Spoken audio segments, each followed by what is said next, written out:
اعوذ باللہ من الشیطان الرجیم بسم اللہ الرحمن الرحیم وَلَقَدْ اور بے شک آتینا دی ہم نے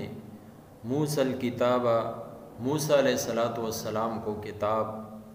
وقفینا اور پے در پے بھیجے من بعدہ اس کے پیچھے بالرسل رسول وآتینا اور دیے ہم نے عیسیٰ ابن مریم عیسیٰ علیہ السلام مریم کے بیٹے کو البینات واضح معجزات وَأَيَّدْنَاهُ اور قوت دی ہم نے اس کو بروح القدس پاک روح سے افکلما پھر بھلا کیا جاءکم جب تمہارے پاس لایا رسول کوئی رسول بما وہ حکم لا تہوا کہ نہ بھایا نہ پسند آیا انفسکم تمہارے دلوں کو استکبرتم تو تم تکبر کرنے لگے ففریقاً پھر ایک جماعت کو کذبتم جھٹلایا تم نے وفریقاً اور ایک جماعت کو تقتلون تم نے قتل کیا وقالوا اور کہتے ہیں قلوبنا ہمارے دلوں پر غلف غلاف ہے بلکہ لعنہم اللہ لعنت کی ہے ان پر اللہ تعالی نے بکفرہم بسبب ان کے کفر کے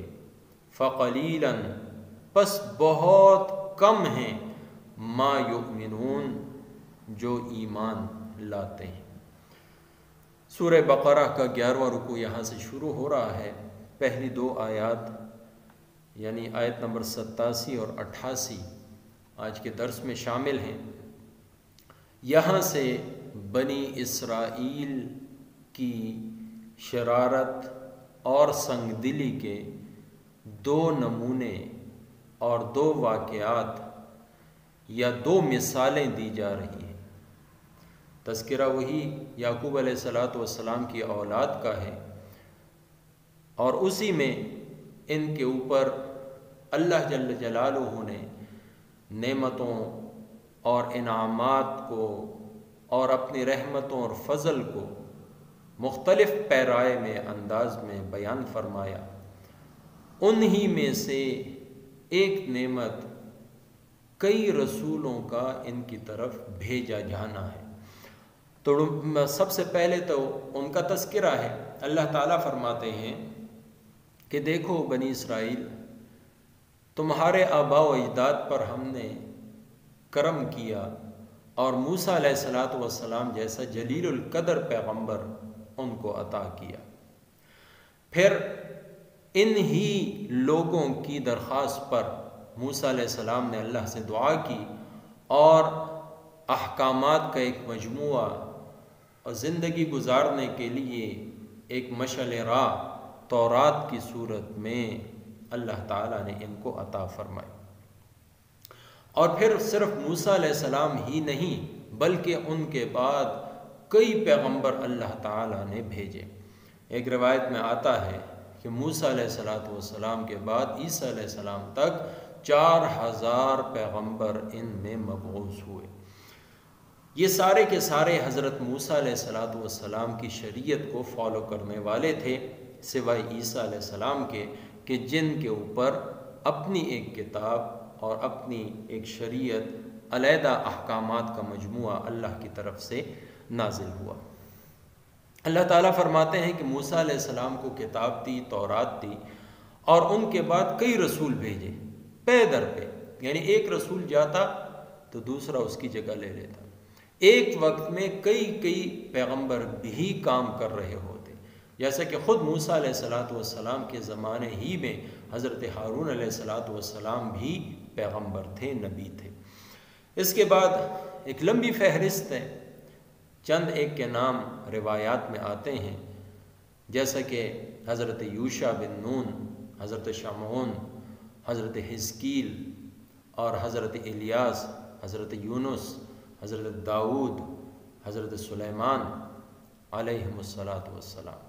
اور اسی طریقے سے حضرت زکریا اور حضرت یحییٰ علیہم السلام، اور پھر ان سب کے آخر میں پھر حضرت عیسیٰ علیہ السلام بنی اسرائیل میں تشریف لاتے ہیں۔ تو ان کا تذکرہ اس کے بعد ہے۔ فرمایا کہ ہم نے عیسیٰ بن مریم کو کئی معجزات عطا کیے۔ اب دیکھیں، پیغمبروں کو والد کے نام سے بھی قرآن کریم میں کہیں پر نہیں پکارا گیا یا ان کا تذکرہ نہیں ہوا، لیکن عیسیٰ علیہ السلام کا تذکرہ اکثر و بیشتر جب بھی آیا تو والدہ کے نام کے ساتھ آیا کہ عیسیٰ جو بیٹے تھے مریم کے، اس سے یہ ثابت ہوا کہ ان کے والد نہیں تھے۔ اللہ جل جلالہ نے بن باپ کے ان کو پیدا کیا۔ حضرت جبریل علیہ السلام کی پھونک یعنی نفخہ سے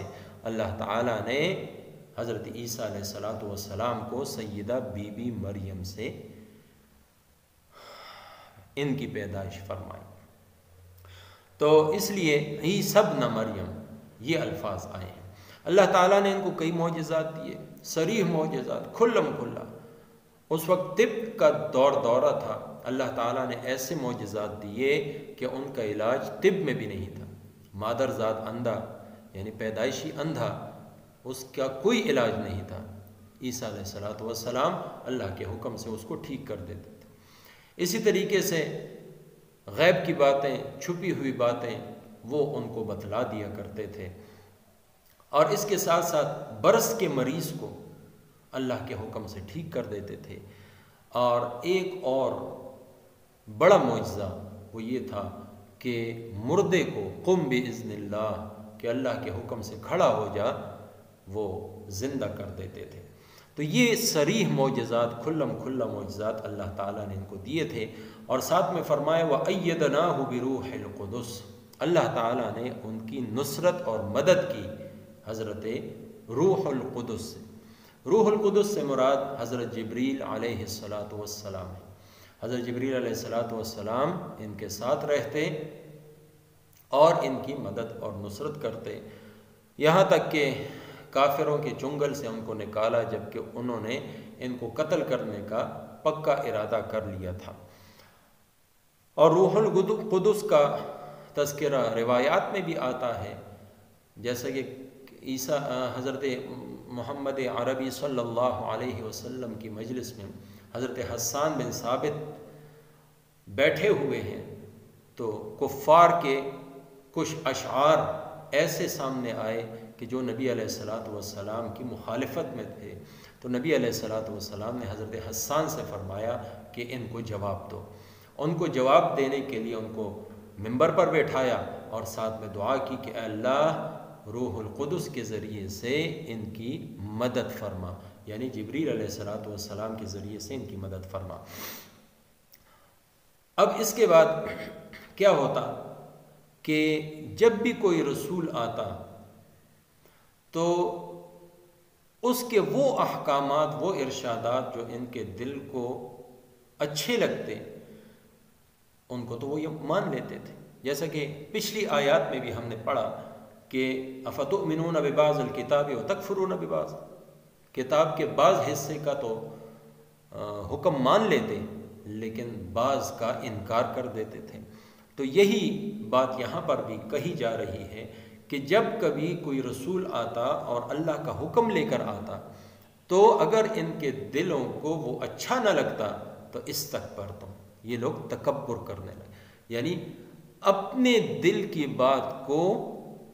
اللہ کے رسول کی بات پر ترجیح دیتے، اپنے آپ کو بڑا سمجھتے، اس کا انکار کر دیتے تھے۔ اب اس کے بعد ان کی وہ دو سنگ دلیاں یہاں پر اللہ رب العزت بیان فرما رہے ہیں، فَفَرِيقًا كَذَّبْتُمْ، ایک جماعت کو تو تم لوگوں نے، یعنی یہ نبی علیہ السلام کے زمانے کے یہود کو خطاب ہے کہ تمہارے آباء و اجداد میں ایک جماعت کو کون سی جماعت کو؟ انبیاء کی جماعت کو جھٹلایا۔ وَفَرِيقًا، اور دوسری سنگ دلی کیا ہے؟ یعنی اسی پر انہوں نے بس نہیں کیا کہ بس جھٹلا دیا تو چھوڑ دیا، نہیں، بلکہ وَفَرِيقًا تَقْتُلُونَ، ایک جماعت کو تم نے قتل کر ڈالا۔ اور حدیث شریف میں آتا ہے کہ آخرت کے دن، قیامت کے دن سب سے سخت عذاب اس شخص کو ہوگا جس نے کسی پیغمبر کو شہید کیا یا جو پیغمبر کے ہاتھوں مارا گیا۔ تو یہ بڑی بدبخت قوم تھی، اور اس قوم کے بدبخت لوگ تھے جنہوں نے پیغمبروں کو نہ صرف جھٹلایا بلکہ ان کو قتل کیا۔ تو جس جماعت کو جھٹلایا اس میں مثال کے طور پر عیسیٰ علیہ السلام کو جھٹلایا، اسی طرح محمد عربی صلی اللہ علیہ وسلم کو جھٹلایا، اور دوسری طرف جس جماعت کو قتل کیا تو اس میں حضرت زکریا علیہ السلام کو اور ان کے بیٹے حضرت یحییٰ علیہ السلام کو انہوں نے بے دردی کے ساتھ شہید کر دیا۔ اس کے علاوہ بھی روایات ہیں، کہتے ہیں کہ بنی اسرائیل نے ایک دن میں 43 انبیاء کو شہید کیا، ایک دن میں، جو مختلف علاقوں میں کام کر رہے تھے، اللہ کے پیغمبروں کو اتنی بڑی تعداد میں انہوں نے شہید کیا۔ وقالوا قلوبنا غلف، اور یہ یہود بڑے فخر سے کہتے تھے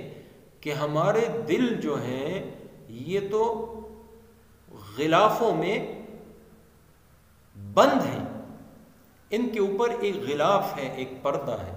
تو ہم اپنے دین کی بات کے علاوہ کسی اور کے دین کی بات کو نہ سن سکتے ہیں اور نہ سمجھ سکتے ہیں۔ یا ہمارے جو دل ہیں وہ بند ہیں،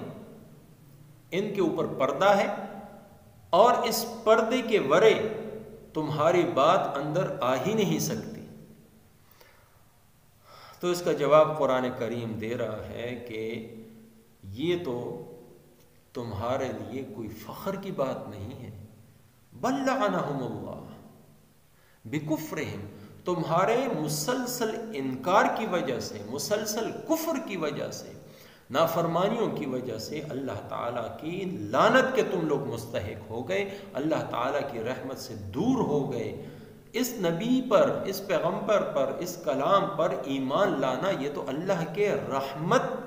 کے مستحق ہونے کی دلیل تھی، لیکن جب تم نے اس کو چھوڑ دیا، اس کا انکار کر دیا، تو اللہ کی رحمت سے دور ہو گئے۔ اسی لیے فَقَلِيلًا مَا يُؤْمِنُونَ، بہت کم لوگ تم میں ایمان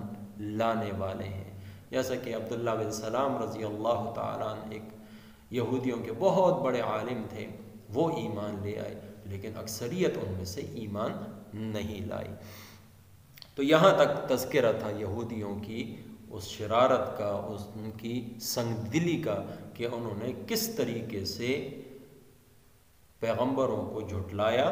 اور پیغمبروں کو نہ صرف جھٹلایا بلکہ اس کے بعد ان کو قتل بھی کیا، شہید بھی کیا۔ اللہ تعالیٰ مجھے آپ کو سب مسلمانوں کو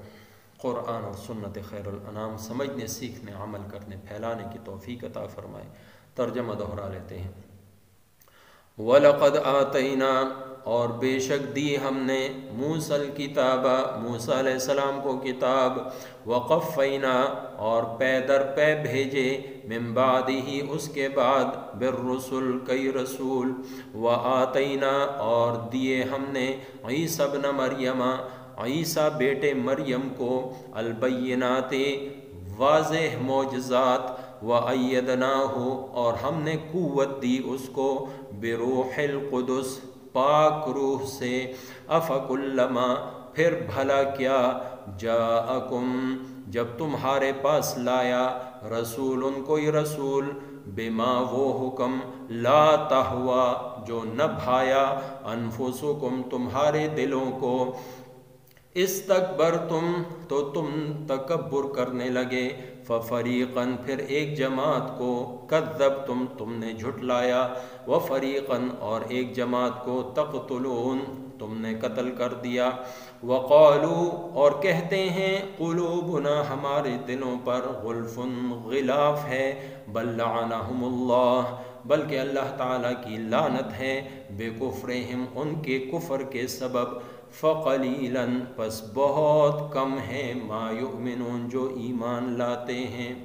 وما توفیقی الا باللہ۔